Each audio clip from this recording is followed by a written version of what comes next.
মুসলিম ঐতিহ্যে সমৃদ্ধ ঢাকা শহরের ইতিহাস। ঢাকা শুধু বাংলাদেশের রাজধানী নয়, ঢাকা এক ঐতিহ্য, এক সভ্যতার নাম। বুড়িগঙ্গার তীরে গড়ে ওঠা এই শহর যুগে যুগে রাজনৈতিক, অর্থনৈতিক ও সাংস্কৃতিক পরিবর্তনের সাক্ষী।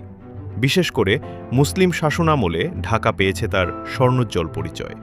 এভিডেন্স অফ ট্রুথে আজ আমরা জানব মুসলিম ঐতিহ্যে সমৃদ্ধ ঢাকা শহর ঢাকার প্রাচীন ইতিহাসে দেখা যায়।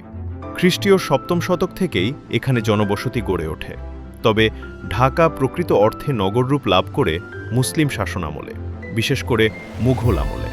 1204 খ্রিস্টাব্দে ইখতিয়ার উদ্দিন মুহাম্মদ বখতিয়ার খিলজির মাধ্যমে বাংলায় মুসলিম শাসনের সূচনা হয়। পরবর্তীতে দিল্লি সালতানাত ও স্বাধীন সুলতানদের আমলে ঢাকা একটি গুরুত্বপূর্ণ প্রশাসনিক ও বাণিজ্যিক কেন্দ্র হিসেবে বিকশিত হতে থাকে। তবে ঢাকার ভাগ্য পরিবর্তন হয় 1610 খ্রিস্টাব্দে, যখন মুঘল সুবাদার ইসলাম খান চিশতি বাংলার রাজধানী হিসেবে ঢাকাকে নির্বাচন করেন। ইসলাম খান চিশতি ঢাকার নামকরণ করেন জাহাঙ্গীরনগর, সম্রাট জাহাঙ্গীরের নামানুসারে। এই সময় থেকেই ঢাকা একটি পরিকল্পিত নগর হিসেবে আত্মপ্রকাশ করে। প্রশাসনিক ভবন, দুর্গ, মসজিদ, বাজার ও আবাসিক এলাকা গড়ে ওঠে। মুঘল আমলে ঢাকার সবচেয়ে বড় পরিচয় ছিল মসলিন শিল্প। ঢাকার মসলিন কাপড় বিশ্বজুড়ে বিখ্যাত ছিল, ইউরোপের রাজদরবার থেকে শুরু করে মধ্যপ্রাচ্য পর্যন্ত। এই শিল্পের পেছনে ছিল মুসলিম কারিগরদের অসাধারণ দক্ষতা ও পরিশ্রম। ঢাকার মুসলিম ঐতিহ্যের সবচেয়ে উজ্জ্বল নিদর্শন হল এর অসংখ্য মসজিদ ও স্থাপনা। বিনোদ বিবি মসজিদ, যা ঢাকার প্রাচীনতম মসজিদ হিসেবে পরিচিত, তারা মসজিদ যার কারুকাজ আজও বিস্ময় জাগায়। হোসেনি দালান, যা শিয়া মুসলমানদের ঐতিহাসিক ইমামবাড়া। এসব স্থাপনা ঢাকার ধর্মীয় সহনশীলতা ও ইসলামী সংস্কৃতির প্রমাণ বহন করে। এছাড়া লালবাগ কেল্লা, ঢাকার মুঘল ঐতিহ্যের এক অনন্য স্মারক। যদিও এটি অসম্পূর্ণ, তবুও এর স্থাপত্যশৈলী পলাশীর যুদ্ধের পর 1925 সালে বঙ্গভঙ্গের সময় ঢাকাকে ইসলামী শিক্ষা ও জ্ঞান চর্চার কেন্দ্র ঢাকা বহু যুগ ধরে ইসলামী শিক্ষার একটি গুরুত্বপূর্ণ কেন্দ্র। ঐতিহ্যবাহী মাদ্রাসা ব্যবস্থা, দারুল উলুম, খানকা ও মক্তবের মাধ্যমে এখানে কুরআন, হাদিস, ফিকহ ও তাসাউফ চর্চা হয়েছে। ঢাকা থেকে বহু আলেম, পীর ও ইসলামী চিন্তাবিদ উপমহাদেশে ইসলামের আলো ছড়িয়ে দিয়েছেন।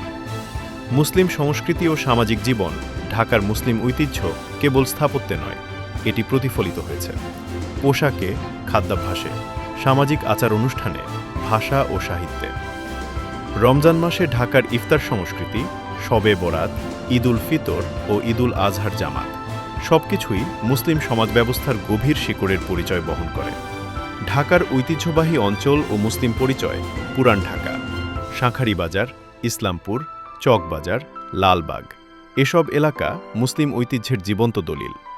এখানে শতাব্দী প্রাচীন মসজিদ, কবরস্থান, ইসলামী ব্যবসায়িক কেন্দ্র, মুসলিম পরিবারভিত্তিক সামাজিক কাঠামো আজও টিকে আছে। ব্রিটিশ ও আধুনিক যুগেও ঐতিহ্যের ধারাবাহিকতা, ব্রিটিশ আমল ও আধুনিক নগরায়নের চাপ সত্ত্বেও ঢাকার মুসলিম পরিচয় বিলীন হয়নি, বরং শিক্ষা, আন্দোলন ও সংস্কৃতির মাধ্যমে তা আরও সুসংহত হয়েছে। ভাষা আন্দোলন, স্বাধীনতা আন্দোলন এবং আধুনিক বাংলাদেশের রাজনৈতিক ইতিহাসেও ঢাকার মুসলিম সমাজ গুরুত্বপূর্ণ ভূমিকা পালন করেছে। আজকের ঢাকা ও আমাদের দায়িত্ব। আজ ঢাকা একটি আধুনিক মহানগর, কিন্তু এই আধুনিকতার ভিড়েও আমাদের মনে রাখতে হবে ঢাকার আত্মা তার মুসলিম ঐতিহ্যে নিহিত। আমাদের দায়িত্ব ঐতিহাসিক স্থাপনা সংরক্ষণ, ইসলামী মূল্যবোধ বজায় রাখা, নতুন প্রজন্মকে ঢাকার ইতিহাস জানানো, আধুনিকতার সাথে ঐতিহ্যের সমন্বয় ঘটানো। ঢাকা কেবল ইট পাথরের শহর নয়, ঢাকা একটি ইতিহাস, একটি পরিচয়, একটি মুসলিম সভ্যতার উত্তরাধিকার। যদি আমরা এই ঐতিহ্যকে সম্মান করি, সংরক্ষণ করি এবং লালন করি, তবে ঢাকা ভবিষ্যতেও গর্বের সঙ্গে পরিচিত হবে মুসলিম ঐতিহ্যের নগর ঢাকা হিসেবে। সবাইকে ধন্যবাদ। আসসালামু আলাইকুম।